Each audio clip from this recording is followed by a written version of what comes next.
दोस्तों जब गार्डन में फूल खिलते हैं तो खिले हुए फूलों से गार्डन बहुत ही खूबसूरत लगता है। लेकिन उसके साथ ही अगर आपके उस गार्डन में रंग बिरंगी पत्तियों वाले प्लांट नहीं हैं, तब उनके बिना भी आपका वो जो गार्डन है वो अधूरा सा लगता है। तो इसके लिए दोस्तों सुंदर पत्तियों वाले प्लांट का होना हमारे गार्डन में बहुत ही ज़रूरी है। दोस्तों आज हम ऐसे ही एक बहुत ही खूबसूरत से प्लांट को लेकर आए हैं जो कि अपनी सुंदर पत्तियों के लिए दोस्तों जाना जाता है, और उस प्लांट का नाम है दोस्तों कैलाथिया ओनाटा। कैलाथिया ओनाटा दोस्तों एक आकर्षक पौधा है जो कि अपने बोल्ड पैटर्न वाले पत्तों के लिए ही जाना जाता है। आज हम दोस्तों इस सुंदर से दिखने वाले प्लांट की रिपोर्टिंग करेंगे, साथ ही इस प्लांट से जुड़ी हुई कुछ जो जानकारी हैं वो भी आप दोस्तों के साथ शेयर करेंगे। तो इसके लिए दोस्तों आप एक बार वीडियो को शुरू से लेकर लास्ट तक ज़रूर देखना, और अगर चैनल पर आप पहली बार आए हैं, अभी तक आपने चैनल को सब्सक्राइब नहीं किया है, तो चैनल को सब्सक्राइब करके बेल नोटिफिकेशन को दोस्तों ऑल पे सेट करना, ताकि आगे आने वाली हमारी किसी भी न्यू वीडियो की जो नोटिफिकेशन है दोस्तों वो तुरंत आप लोगों तक पहुंचती रहे। तो आइए दोस्तों वीडियो को शुरू करते हैं। नमस्कार दोस्तों, मैं कुलदीप बहुत बहुत स्वागत करता हूं आप सभी का आपके अपने इस यूट्यूब चैनल में। दोस्तों ये प्लांट कैलाथिया ओनाटा का है जो कि बेसिकली साउथ अफ्रीका से बिलोंग करता है, और इस प्लांट को नमी बहुत पसंद है। तो इसके लिए दोस्तों जब भी सॉइल बनाएं इस तरह की बनाएं कि वो अपने सॉइल में नमी को होल्ड करके रखे। साथ ही एक और बात मैं बताना चाहता हूं दोस्तों कि इस प्लांट को जो धूप है कतई पसंद नहीं है, धूप में इस प्लांट को बिल्कुल भी ना रखें। तो इसके लिए दोस्तों आइए सबसे पहले तो हम सॉइल बनाते हैं। सॉइल बनाने के लिए दोस्तों हमने सबसे पहले जो नॉर्मल गार्डन सॉइल होती है उसको एक भाग लिया है, आप देख सकते हैं। और उसके बाद देखिए दोस्तों हमने यहाँ पर काउडंग लिया है, और वो भी कम से कम 8 मंथ पुराना है। आप भी अगर काउडंग ले रहे हैं तो पुराना ही लीजिए, नया मत लीजिए। और उसके बाद अगर आपके पास काउडंग नहीं है तो आप वर्मी कंपोस्ट का यूज़ कर सकते हैं। उसके बाद ये देखिए हमने जो कंस्ट्रक्शन सैंड होती है उसका एक भाग लिया है, और उसके बाद आप देखिए ये जो राइस हस्क है वो हमने लिए हैं। और इन चारों को दोस्तों फिर हम आपस में अच्छी तरह से मिक्स कर लेंगे। और मिक्स करने के बाद देखिए दोस्तों कुछ इस तरह से हमारा जो सॉइल मीडिया है वो बन चुका है। इसके बाद दोस्तों अगर आपके पास चारकोल हैं तो आप इसमें एक मुट्ठी चारकोल भी डाल सकते हैं, अगर नहीं है तो आप इसे स्किप कर दीजिए। और उसके बाद आप इसे भी मिक्स कर लीजिए। और उसके बाद देखिए ये हमने लगभग एक मुट्ठी के करीब जो नीम खली है वो ली है, और इसको भी हमने इस सॉइल में डाल लिया है। ये डालने के बाद दोस्तों हमने देखिए यहाँ पर ये सीवीड्स के कुछ दाने लिए हैं, और लगभग 1 चम्मच हमने सीवीड्स लिया है। और उसके साथ ही ये देखिए ये हमने एप्सम सॉल्ट का भी 1 चम्मच लिया है, और इसको भी हमने अपने इस सॉइल में कुछ इस तरह से डाल दिया है। और इसके बाद दोस्तों एक चीज़ हम इसमें और डालेंगे, और वो है ये फंगिसाइड। अगर आपके पास फंगिसाइड नहीं है तो आप इसे भी स्किप कर सकते हैं, क्योंकि दोस्तों हमने ऑलरेडी इसमें जो नीम खली है वो डाली है। और नीम खली भी दोस्तों वही काम करेगा जो हमारा ये जो फंगिसाइड डाला है ना हमने, वो नीम खली का भी सेम वही काम है। तो अगर आपके पास फंगिसाइड नहीं है तो आप इसे भी स्किप कर सकते हैं। और इसके बाद दोस्तों इस पूरे मिश्रण को अच्छी तरह से आप मिक्स कर लीजिए, क्योंकि इसी मिश्रण में अब हम अपने प्लांट को दोस्तों लगाने वाले हैं। तो ये देखिए दोस्तों इस प्रकार हमारा ये जो सॉइल मीडिया है वो बनकर रेडी हो चुका है। ये वेल ड्रेन्ड सॉइल मीडिया है। इसके बाद देखिए दोस्तों हमने ये 5 इंच का जो पोर्ट है वो लिया है, और इसमें आप ड्रेनेज होल चेक करिए कितने ज़बरदस्त इसमें होल हैं। इन होल को दोस्तों कवर करने के लिए हमने जो मूँगफली के छिलके होते हैं उनका उपयोग किया है। अगर आपके पास दोस्तों मूंगफली के छिलके नहीं हैं तो आप जो नारियल के छिलके होते हैं उनका भी इस्तेमाल कर सकते हैं। अगर आपके पास दोस्तों नारियल के छिलके भी नहीं हैं तो आप किसी जालीदार कपड़े का उपयोग कर सकते हैं, या फिर आप किसी कागज़ का भी सहारा लेकर जो पोट के जो होल हैं उन्हें कवर कर सकते हैं। हमारे पास दोस्तों मूंगफली के छिलके हैं, तो हम मूंगफली के छिलके से अपने जो पोट के ड्रेनेज होल हैं उनको कवर कर चुके हैं। इसी में अब हम अपने प्लांट को लगाने वाले हैं। दोस्तों अब इस प्लांट को आप देखिए ये नर्सरी का जो बैग होता है उसी में लगा हुआ है, और बैग के अंदर की जो मिट्टी है दोस्तों वो चिकनी मिट्टी है।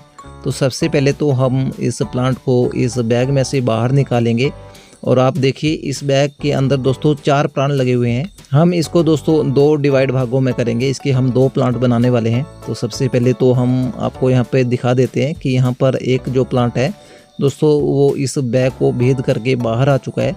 तो हमें दोस्तों इस प्लांट को बड़ी केयरफुली यहाँ से निकालना पड़ेगा।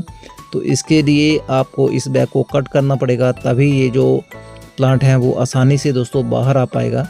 तो इसके लिए आप कटर या ब्लेड का इस्तेमाल कर सकते हैं। हम यहाँ पर दोस्तों ब्लेड का इस्तेमाल करेंगे और इस प्लांट को पहले इस बैग में से दोस्तों बाहर निकाल लेते हैं। कुछ इस तरह से हमने इस बैग को देखिए कट किया है, और कट करने के बाद दोस्तों अब हम इस प्लांट को इस बैग में से आसानी से दोस्तों बाहर निकाल लेते हैं। तो थोड़ा सा दोस्तों हमें टाइम लगा, और फिर आसानी से दोस्तों हमने देखिए इस प्लांट को कुछ इस तरह से इस बैग में से बाहर निकाल लिया है। और बाहर निकालने के बाद दोस्तों अब हम इस प्लांट को डिवाइड कर लेंगे 2 भागों में। तो सबसे पहले तो आप यहाँ पर देखिए हम इसकी मिट्टी को थोड़ा थोड़ा हटाएंगे, फिर हम इस प्लांट को बीच में से कट करेंगे। आप यहाँ पर देखिए दोस्तों इसमें जो मिट्टी लगी है वो चिकनी मिट्टी है, और सूखने के बाद जो दोस्तों ये मिट्टी होती है वो बिल्कुल सख्त हो जाती है। तो अब हम इस मिट्टी को यहाँ से निकाल लेंगे। जितनी ज़्यादा मिट्टी दोस्तों हम इस प्लांट की निकाल सकते हैं वो निकालेंगे, और निकालने के बाद दोस्तों इस प्लांट को हम बीच में से कट करेंगे। तो यहाँ पर दोस्तों इस प्लांट की जितनी मिट्टी हो सकती थी हमने निकाल दी है, और निकालने के बाद दोस्तों अब हम इस प्लांट को बीच में से 2 भागों में बांट देंगे। तो ये देखिए दोस्तों अब हमने इस प्लांट को बीच में से 2 भागों में बांट दिया है, और बांटने के बाद दोस्तों जो इसके कटे हुए पार्ट है उसमें हम फंगिसाइड लगा देंगे। तो ये देखिए दोस्तों हमने अपने दोनों प्लांट में जो कटा हुआ पार्ट था उसमें फंगिसाइड लगा दिया है। इससे दोस्तों इसमें जो फंगस लगने का खतरा है वो कम हो जाएगा। अब हम अपने इन प्लांट को अपने जो पोट हमने आपको दिखाई उनमें लगा देंगे। दोस्तों अब हमने जो पोट लिए थे उन पोट में सबसे पहले हम सॉइल मीडिया भर लेते हैं, और सॉइल मीडिया दोस्तों हमने इस पोट में आधे से थोड़ा सा कम भरना है, ताकि हमारा जो प्लांट है वो इसमें एडजस्ट हो जाए। तो ये देखिए दोस्तों हमने इसमें सॉइल मीडिया जो है वो भर ली है।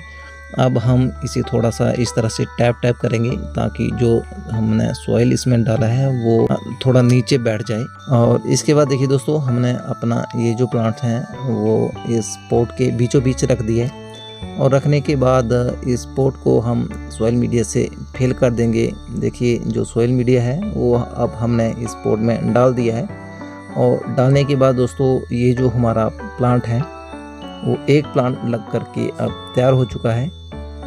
आप इसकी ऊपर की जो मिट्टी है थोड़ी थोड़ी हल्के हाथों से नीचे दबा दीजिए, ताकि इसमें कोई बबल्स ना रहे। इसी प्रकार दोस्तों हम अपने दूसरे प्लांट को भी लगा लेते हैं। तो कुछ इस तरह से दोस्तों हमने देखिए अपना ये जो दूसरा प्लांट है वो भी लगा कर अब रेडी कर लिया है। इस प्रकार दोस्तों हमारे ये दोनों जो प्लांट हैं वो पोट में लगकर तैयार हो चुके हैं। अब हम इसमें दोस्तों पानी डाल देंगे, और ये देखिए दोस्तों हमने यहाँ पर ये जो पानी है वो पिछली रात इस पोट में भर करके रख दिया था, और आज सुबह इस पानी को हम अपने इन पोट में डालेंगे, इन प्लांट्स में डालेंगे।